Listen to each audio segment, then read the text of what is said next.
কখনো কি ভেবে দেখেছেন কেন আপনার জীবনে এত কষ্ট আসে? কেন আল্লাহ আপনাকে বারবার পরীক্ষা করেন? অনেকে ভাবে এটা হয়তো আল্লাহ তাআলার পক্ষ থেকে আমার জন্য শাস্তি। অনেকে ভাবে হয়তো আল্লাহ তাআলা আমার উপর রাগ করেছেন। আসলে কিন্তু না, এটা আল্লাহ তাআলার ভালোবাসা, এটা আল্লাহ তাআলার রহমত। আল্লাহ তাআলা বলেন, আমি অবশ্যই তোমাদের পরীক্ষা করব, কিছু ভয় দিয়ে, ক্ষুধা দিয়ে, ধন সম্পদ, মান প্রাণ। আমি অবশ্যই তোমাদের পরীক্ষা করব, কিছু ভয় দিয়ে, ক্ষুধা দিয়ে, ধন সম্পদের ক্ষতি দ্বারা আমি তোমাদের পরীক্ষা করব। আর সুসংবাদ তাদের জন্য যারা ধৈর্য ধারণ করবে। তাই দুনিয়া হলো পরীক্ষার ক্ষেত্র।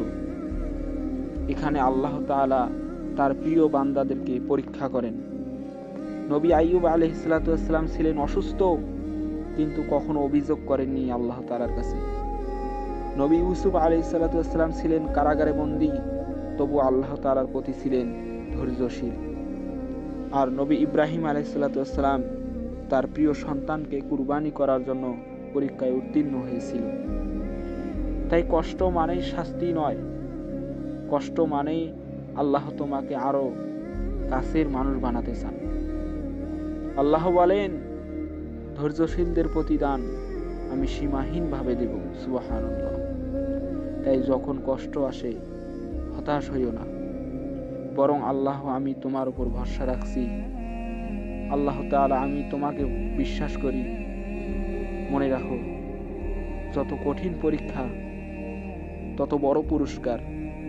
আর ধৈর্য ধারার মানুষদের জন্য আল্লাহ দিয়েছেন জান্নাতের শান্তি। তাই আল্লাহ তোমার সাথে আছেন, কখনো হতাশ হইও না। ভিডিও ভালো লাগলে সাবস্ক্রাইব করে রাখুন ইনশাআল্লাহ।